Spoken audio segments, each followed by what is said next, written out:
Unë jam Anila Sulstarova dhe sot kemi episodin e radhës.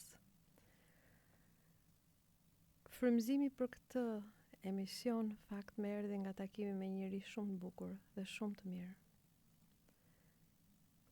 Njësoj si ty, në jetë kam njohur njerëz që më kanë prekur thellë për sa njerëzor janë. Jo se nuk kanë gabuar, por sepse edhe kur gabojnë, nuk kanë nevojë të lëndojnë tjetrin për të mbrojtur. Dhe sigurisht, po si ty, kam njohur dhe njerëz të tjerë që më kanë tronditur. Jo aq për atë që kanë bërë, ndonse dhe ajo është e rëndë, por sidomos për faktin që kanë pak ndjenjë apo ndjeshmëri për atë që kanë bërë. Shumë pak të ndjeshëm për dëmin që shkaktojnë. Ky emision nuk është për kush gabon dhe pse gabon, sepse gabime bëjmë të gjithë.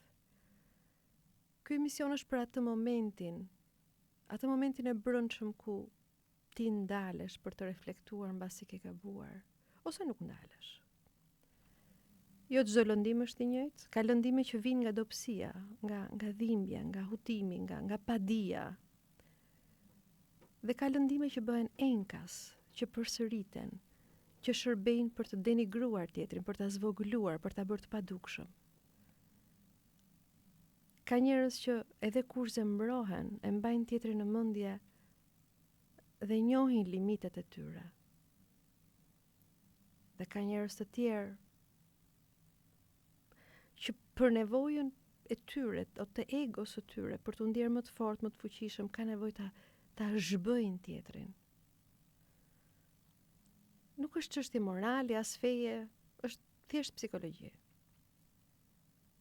Pyetja është çfarë ndodh brenda njeriut kur ndjen zili, kur krahasohet, kur ndihet i kërcënuar, kur bëhet moralist edhe kur nuk është moralist. A ndalet? A e ka idenë e asaj që sapo ka bërë? A e mban tjetrin si njeri në mendje apo thjesht si një objekt shkarkimi për lëndimet apo egon e tij? Sepse ka një vit të hollë, delikate të brendshme, që disa njerëz nuk e kalojnë kurrë, sepse kanë respekt për tjetrin, pavarësisht se tjetri mund t'i ketë lënduar. Ndërsa ka njerëz që këtë vijën e heqin, e fshin, e shtyn, sa herë që ndihen të dobët, ndihen që duhet të lartësojnë figurën e tyre. Në këtë emision nuk do flasim për njerëzit e mirë apo për njerëzit e këqinj, sepse edhe ëngjëlli dhe djalli është brenda tek i gjalli. Çështja është çfarë bën ti me djallin. Kur flasim për pjesën e mirë tonën, ose në të përditshmen tonë e quajmë janë njerëz të mirë, nuk kemi parasysh njerëz që nuk gabojnë, apo që janë të përsosur. Jo, këta janë njerëz që gabojnë, zemërohen, xhelozohen, flasin keq, ngren zërin, patjetër. Sigurisht që edhe lëndojnë. Njerëzit e mirë nuk janë njerëz që nuk kanë nerva apo që janë të nxituar. Ata reagojnë keq gjithashtu.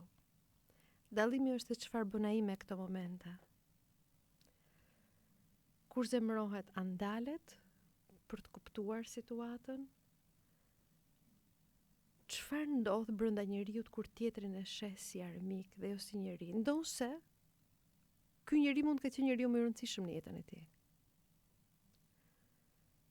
Këta njerëz që e njohin limitin dhe nuk e humbasin respektin për tjetrin si njeri, pavarësisht se tjetri mund t'i ketë lënduar. Disa njerëz nuk harrojnë ta shohin tjetrin si njeri, dhe jo si një objekt i shkarkimit të nervit apo të zemrimit. Këta njerëz nuk e ndërtojnë veten duke shkatruar tjetrin. Mund të ndjejnë blef, por nuk e përdorin dobësinë e tjetrit si armë, nuk përdorin sekretet e tjetrit apo historitë personale të njerëzve për të lënduar tjetrin. Nuk ka nevojë që të shkelin me këmbë dikë që të ndihen më të fuqishëm.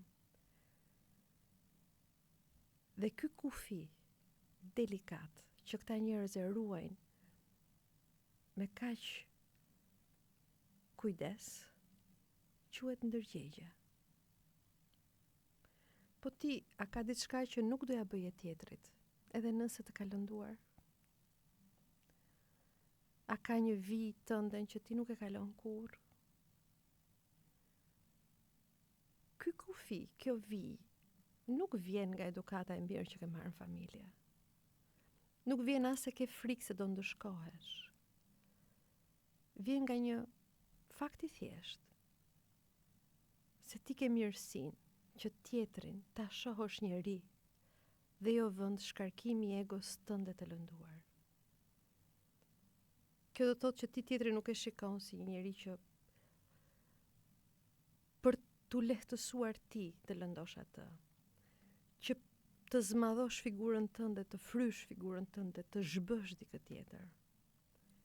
Ti nuk e rregullon vetvlerësimin duke masakruar dikë tjetër.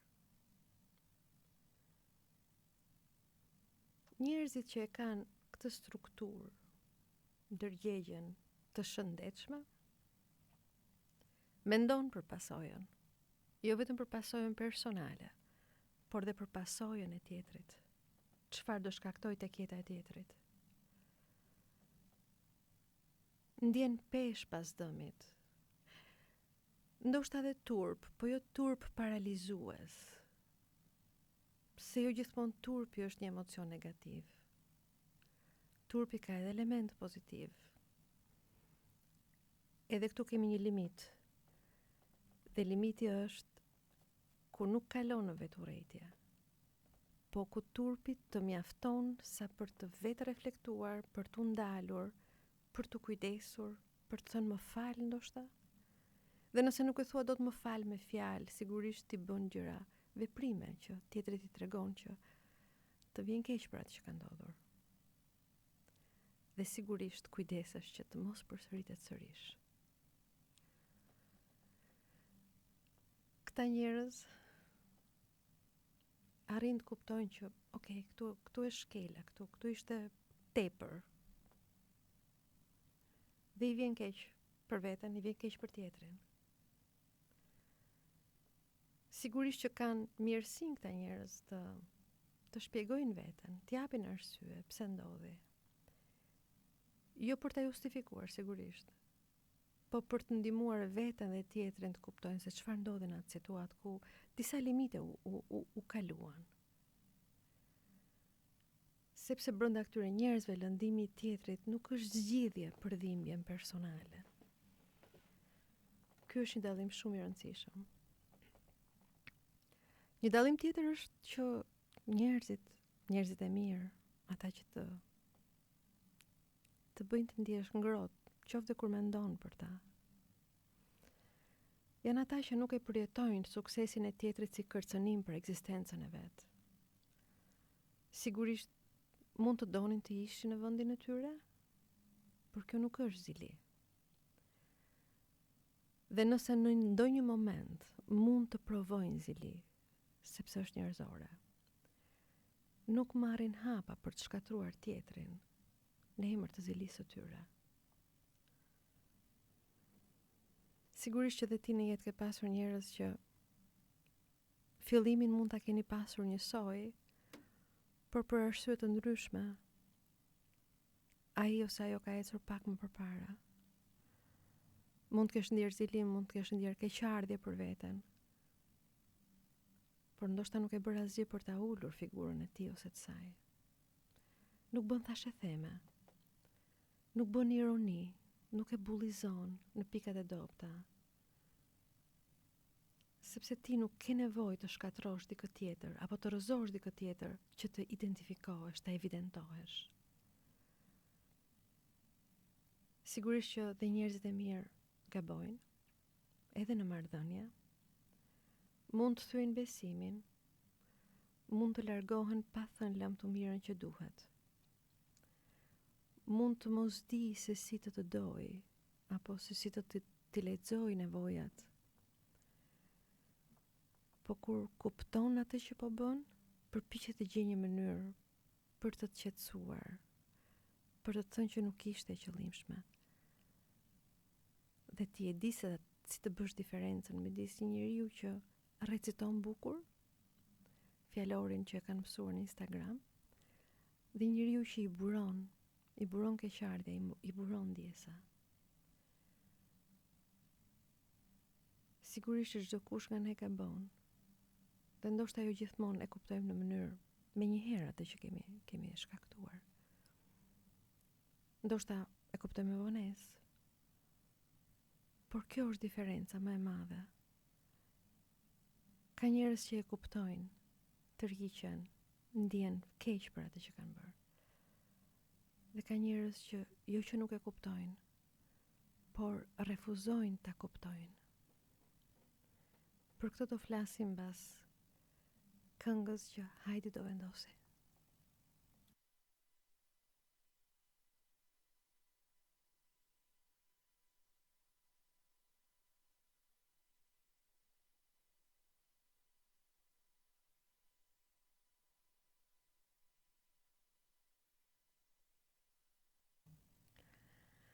Rikthehemi tek emisioni i sotëm. Ky është emisioni Fije Jete në Paper FM për ty që je në makinë dhe rastësisht ndale në këtë stacion. Në këtë moment, për ty që je në shtëpi dhe e dëgjon me fanatizëm këtë emision dhe të falenderoj, do flasim për ata njerëz që ti dhe unë i kemi njohur në jetë. Janë ata njerëz që lëndojnë sepse e kanë mënyrë ekzistence. Lëndojnë sepse e kanë të nevojshme. Nuk ka rëndësi për ata se çfarë ndjen tjetri, çfarë mund të vuaj tjetri. Për këta njerëz gjë më e rëndësishme është dhimbja e tyre. Egoja e tyre, nevojat e tyre për të ecur përpara, pa pasur parasysh se kë shkelin me këmbë. Këta njerëz kanë një tipar të përbashkët që është e dehumanizojnë tjetrin. Ky është ai momenti ku tjetri nuk e shohin më si njeri, por si funksion. Si mjet, si një figurë që mund të përdoret, shtypet, shtyhet, ishet nga rruga. Të bëhen thashëtheme. Ky është ai momenti, ajo vija që kalohet, kur tjetri thjesht nuk ekziston më, ekzekuton. Tjetri nuk është më njeri, fjala e tij nuk ka më peshë. Pasojat që ai pëson është problemi i tij. Në këtë pikë këta njerëz gjithçka i lejojnë vetes. Ironin, dyshimet, përhapjen e një thashëthemnaje që nuk është tërësisht e vërtet, po aq pak sa është e vërtet e din që mund të prish imazhin e dikujt. E poshtërojnë tjetrin duke u fshehur mbas ky është mendimi im personal. Këta njerëz jo gjithmonë janë të nxituar, le të themi, ose impulsiv. Është mënyra e tyre se si ekzistojnë. Një tipar tjetër që këta njerëz kanë është një kështu sadizmi i vogël i përditshëm. Jo i hapur, jo dhunë brutale, po ajo kënaqësia e heshtur që dikush provon kur tjetri dështon, nuk përfillet nga të tjerët, ose përdor një lloj humori shumë ulës. Këta njerëz nuk duken të dhunshëm, madje mund të duken edhe të mprehtë, edhe të zgjuar. Madje kanë dhe një aftësi që për mënyrën se si e japin mendimin e tyre, duken dhe kështu si të sinqert. Po ky nuk është sinqeritet, ky është agresivitet i mprehtë, i akullt, i tmerrshëm. Tipar tjetër që këta njerëz kanë është hakmarrja. Një ndjenjë kështu që ju është mbledhur, nuk e di prej sa kohësh, por pavarësisht se shkarkojnë në mënyrë të vazhdueshme, kjo ndjesi mbetet aty. Këta njerëz kanë ndjesinë që të gjithë ja kanë borxh. Të gjithë në një farë mënyre duhet merren me ta. Kanë ndjesinë që tjetri nuk e meriton atë që ka. Unë duhet ta kisha. Unë jam i Zotit. Unë jam kam vuajtur më shumë. Unë jam përpjekur më shumë. Fal meje ca gjëra janë këtu ku janë. Edhe kur nuk është kështu. Suksesi i tjetrit nuk shihet si realitet për këta njerëz. Shihet si provokim, shihet si kanë pas fat. Ju kanë dhënë njerëz dorën njerëz të caktuar, ndaj kanë ecur kaq sa kanë ecur. Nuk ka shanse që ky njeri të ecë kaq shumë në jetë. Nuk është as inteligjent mjaftueshëm, as i bukur mjaftueshëm. Asnjë tipar tjetër nuk vlen për këta njerëz. Çdo gjë e tjetrit është më pak se sa ata, se ç'ata kanë. Dhe nga këtu lind përvoja për hakmarrje. Një hakmarrje e heshtur, sabotuese.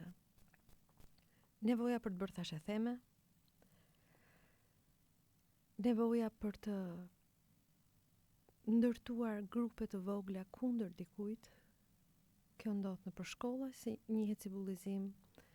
Në vende pune ka një term tjetër anglisht, nuk e di shqip. Mobbing quhet anglisht. Dhe kjo nuk vjen nga nevoja për drejtësi. Se shpesh herë dëgjojmë që fshihen mbas shiko se kjo është e drejtë, kjo që po bëj unë, kjo që po them unë. Jo, kjo nuk është drejtësi. Jo për të tjerët të paktën. Është drejtësi vetëm për ty. Dhe nëse kjo është vetëm drejtësi për ty, ndoshta duhet të rishikosh konceptin e drejtësisë. Një tipar tjetër që këta njerëz kanë është instrumentalizimi i së vërtetës. E vërteta për këta njerëz nuk përdoret për të kuptuar, përdoret për të goditur.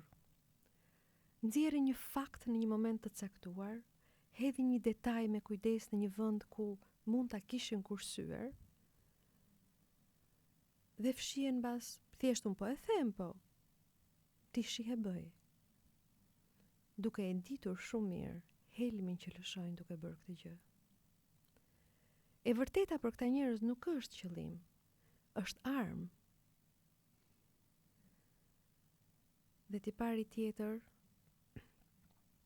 në gjykimin tim shumë i rrezikshëm, është mungesa e reflektimit.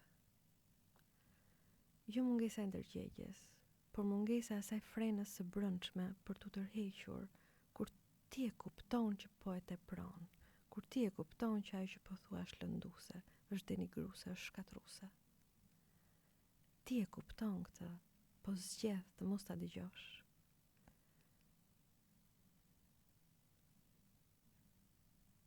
Këta njerëz nuk ndalojnë vazhdimet që kanë bërë. Madje të dëmtojnë e kanë mënyrë funksionimi. Sepse ajo që dua të theksoj këtu është për disa njerëz kjo është strukturë funksionimi. Është tipar i thellë personaliteti. Sepse njeriu që edhe kur e ndjen peshën mbas asaj që ka bërë, është i rrezikshëm jo nga zhurma që bën, por nga qetësia me cilën zgjedh të shkatrojë. Këta njerëz zgjedhin që ta instrumentalizojnë moralin. ekziston një formë dëmi që është më e vështirë për të dalluar, sepse nuk vjen nga mungesa e moralit, por nga përdorimi i tij si mjet pushteti. Këtu nuk kemi të bëjmë me njerëz që nuk e dinë se çfarë është e drejtë ose jo. Përkundrazi, e kanë shumë të qartë. Madje ndoshta këta janë njerëzit që flasin më shumë për drejtësinë, për parimet, për vlerat, për atë që duhet dhe atë që nuk duhet. Këtu nuk është problem morali në vetvete. Është mënyra se si ti e përdor atë. Në këto raste morali nuk shërben për të kufizuar veten, por për të vendosur veten mbi tjetrin. Sepse ti ke nevojë të jesh gjithmonë mbi tjetrin. A e ke pyetur veten ndonjëherë pse? Cila është nevoja jote për të qenë mbi tjetrin?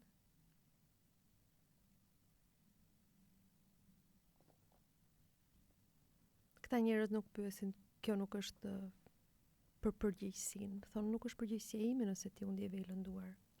Nëse ti u lëndove është problemi yt, shkon në terapi.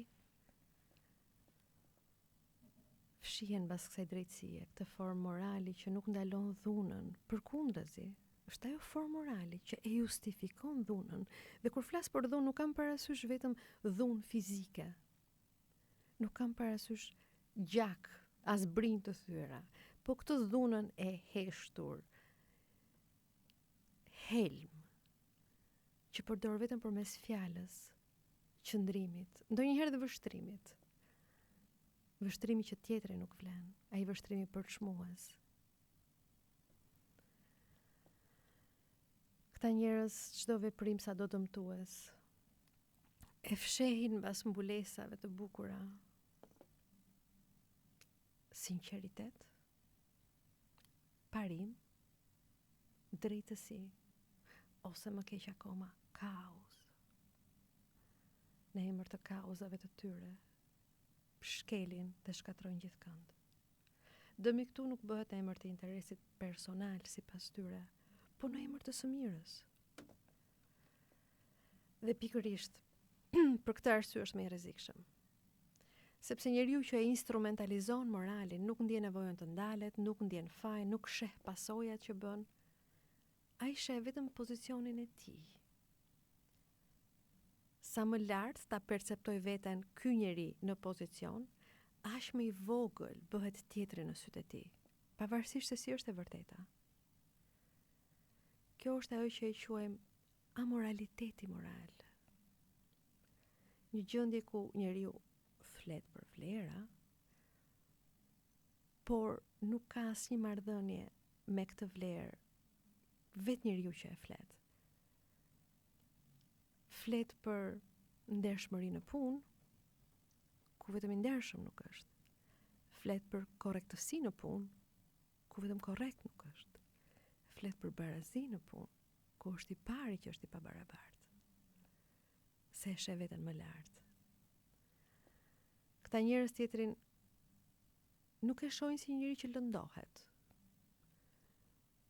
por e përdorin si shembull të gabimit. E mban mend ti? Filani që bëri këtë gjë, e meriton atë që i ndodhi. E shohin kështu si provë të epërsisë morale. Në këtë pikë morali nuk është më kufi. Është kështu si një licencë ftohtë për dhunë. Dhe kjo lloj dhune shpeshherë kalon pa u vënë re. Për fat keq është bërë kaq e shpesht në jetët tona, sa gati këta njerëz duken normaliteti i shoqërisë. Dhe kjo është keqardhja ime. Që kur impresionon, më bën përshtypje kur takoj njerëz të mirë. Nuk ka rëndësi edukimi, as origjina, janë njerëz të mirë. Kanë filluar të më bëjnë përshtypje sepse janë të rrallë. Janë aq të shpesht këta për cilët po flas, sa gati është kthyer kështu si normaliteti ynë. Sepse kjo lloj dhune që ata ushtrojnë, shpesh kalon pa u vënë re. Duket e arsyeshme, artikuluar, dhe për fat keq, ndonjëherë admirueshme. Edhe kur pasojat janë poshtrim, heshtja, ndjes si turpi për atë që e pëson, sepse njerëzit nuk janë gati për këtë sulm. Dhe ndihen ndonjëherë të pafuqishëm për ta mbrojtur veten përballë këtyre sulmeve. Dhe ndonjëherë heshtin ose unë nështrohen. Unë në këtë moment dua të bëj dhe një dallim shumë të rëndësishëm midis sjelljes dhe strukturës. Po para se të kalojmë tek ky dallim, hajde është momenti të vendosim këngën tjetër.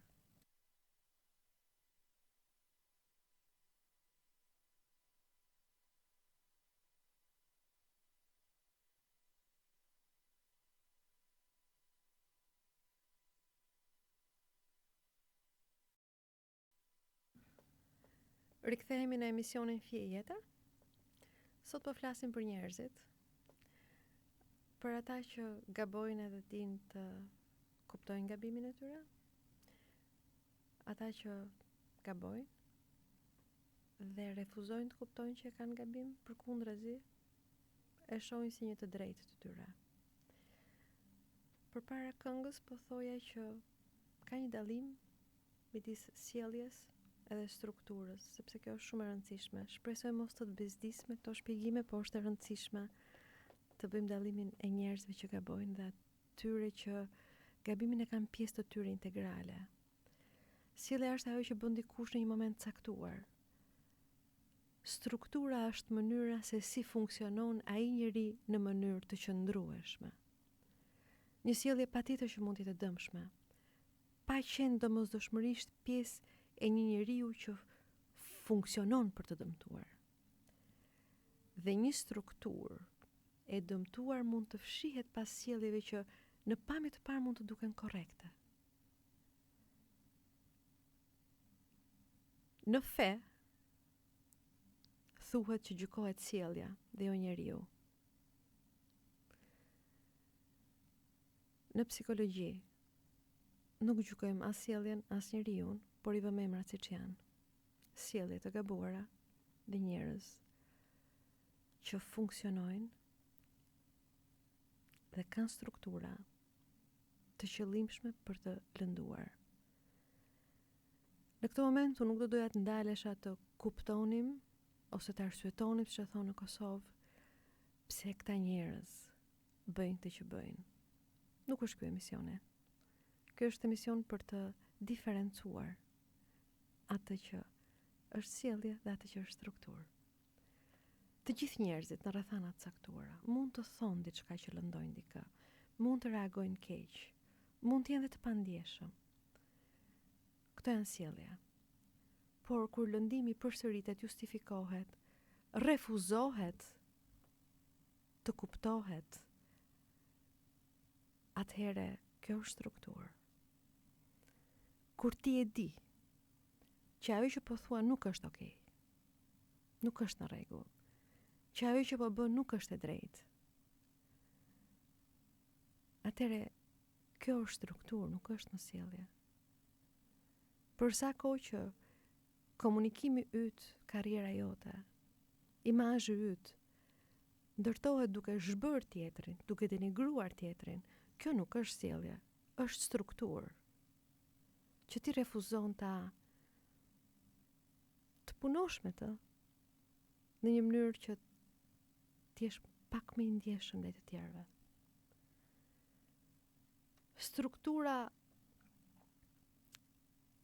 refuzon ta shoh veten si të tillë. Nuk merret me veten e saj, përkundrazi mendon që është krejt në rregull. Problemi janë ata që lëndohen. Sigurisht që këta njerëz me këtë strukturë që lëndojnë dhe refuzojnë të kuptojnë.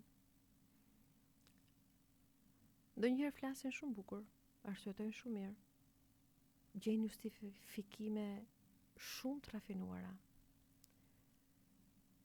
Dhe ky është problemi më i madh. Ky është dallimi midis sjelljes dhe strukturës, sepse sjellja mund të korrigjohet, ndërsa struktura, njeriu që ka këtë strukturë për të zhbërë tjetrin, reziston ndaj korrigjimit. Madje jep vetes aq të drejtë sa në një ndërveprim të mos ndalet në asnjë moment kuptoj ku e ka gabimin vet, por mendon që vetëm tjetri është gabim, vetëm tjetri duhet ndryshojë. Në sa çifte e kam parë këtë, ku njëri ka sjellje të gabuara dhe tjetri është i ndërtuar për të lënduar. Dhe ky që është i ndërtuar për të lënduar, kapet qëllimisht ndaj sjelljeve të tjetrit, për t'i përdorur kundër tjetrit. Dhe përdor shprehje, ti duhet të ndryshosh, ti duhet të edukohesh, ti duhet të kuptosh. Këta njerëz nuk përdorin ne duhet të ndryshojmë. Ka diçka që nuk shkon me ne, po flas për çiftet këtu. Jo, këta janë njerëz që tjetri e ka fajin, tjetri ua ka për borxh, tjetri duhet të ndryshoj, tjetri duhet të kuptoj. Dhe është shumë helmuese ti thosh me këta njerëz. Kjo është arsyeja pse në këtë emision nuk po merremi me llojet e gabimeve në vetvete, por në mënyrën se si njerëzit funksionojnë përmes gabimeve të tyre.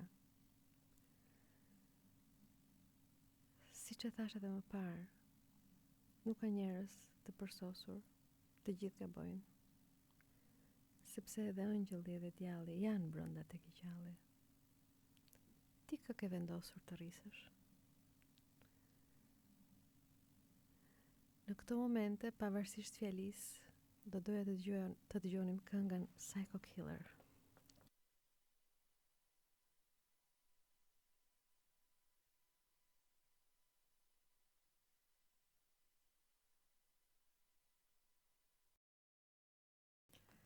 Rikthehemi në emisionin Fije Jete. Në këtë moment do flas për kufirin e atë kufirit delikat që disa njerëz e kanë në raport me tjetrin dhe disa nuk e kanë. Ose edhe kur e shohin që mund ta kenë, zgjedhin ta injorojnë. Dallimet mes njerëzve janë të ndryshme dhe të shumta dhe ne sigurisht që askush nuk është i ngjashëm me tjetrin. Kjo në mënyrën se si perceptojmë gjërat, si i ndjejmë gjërat, intensitetin e emocioneve që përjetojmë, por edhe momentin kur kuptojmë kufirin është një moment që bën diferencë mes njerëzve. Disa njerëz kufirin për të kuptuar çfarë është e drejtë, por realisht e drejtë për veten dhe për tjetrin, e kanë shumë të brendësuar, ju buron, e kuptojnë natyrshëm që ky kufi nuk duhet shkelur.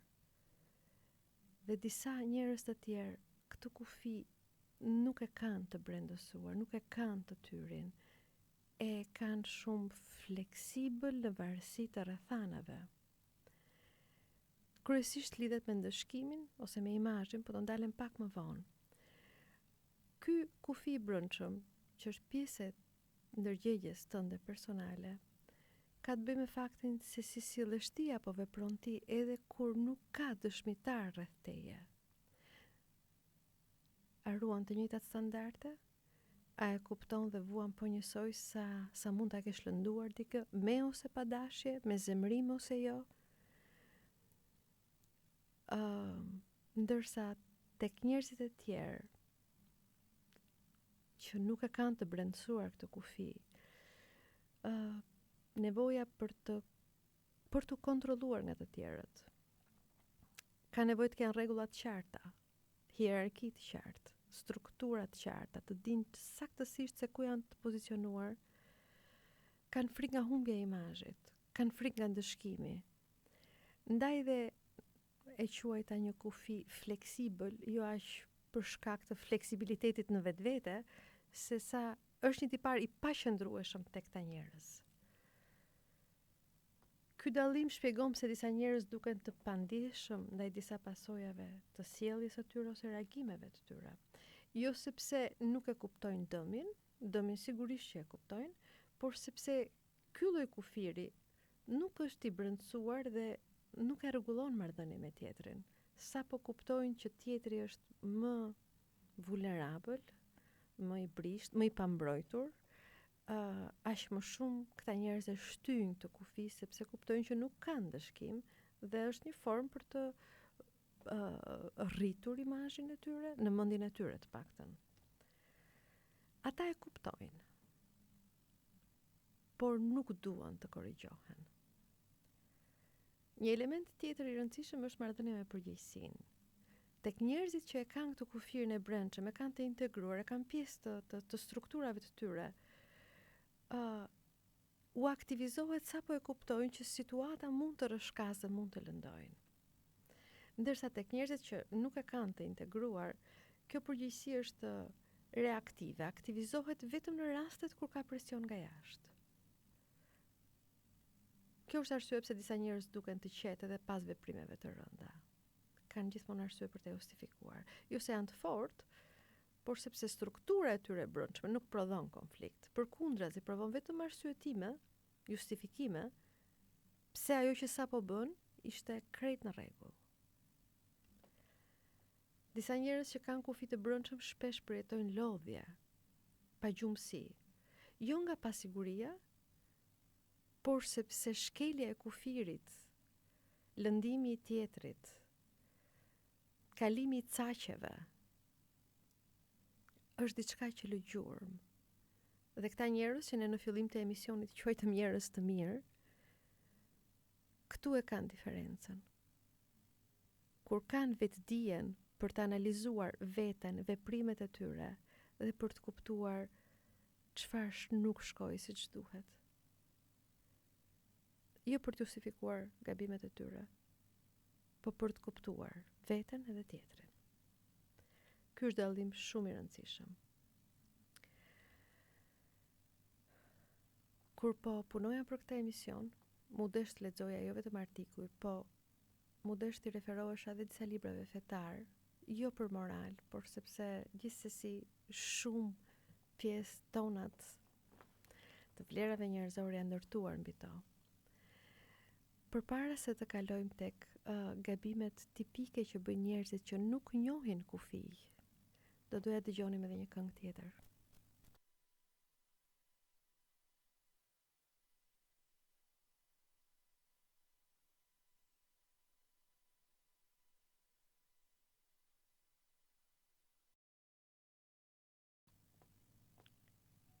Mënyra se si njerëzit që e kanë në strukturë lëndimin e tjetrit dhe kufirin për të mos ta lënduar tjetrin e kanë jo të brendësuar, po e kanë bazuar në rrethana, janë njerëzit që e kanë ndërtuar jetën mbi nevojën për të pasur pushtet, për të pasur status, për të pasur famë, për të qenë të mirë, të aprovuar nga të tjerët.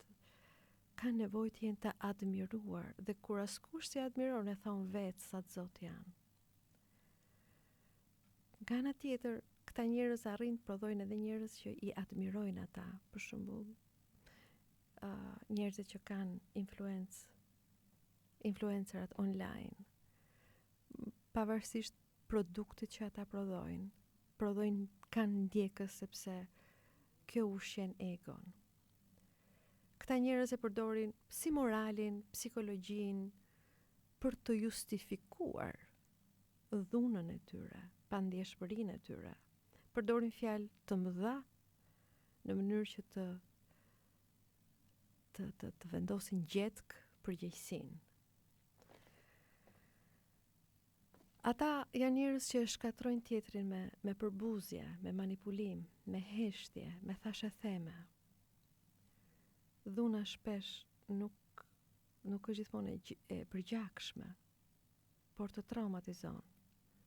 Dhe në fakt, ka shumë studime dhe ka shumë njerëz që vuajnë nga kjo dhunë që u ka ardhur nga njerëz me këtë strukturë për shkak të thashethemeve që kanë shpërndar, fotove që kanë shpërndar, lëndimeve që njerëzve u kanë bërë sepse kanë pas nevojë thjesht të pluskonin ata në sipërfaqe.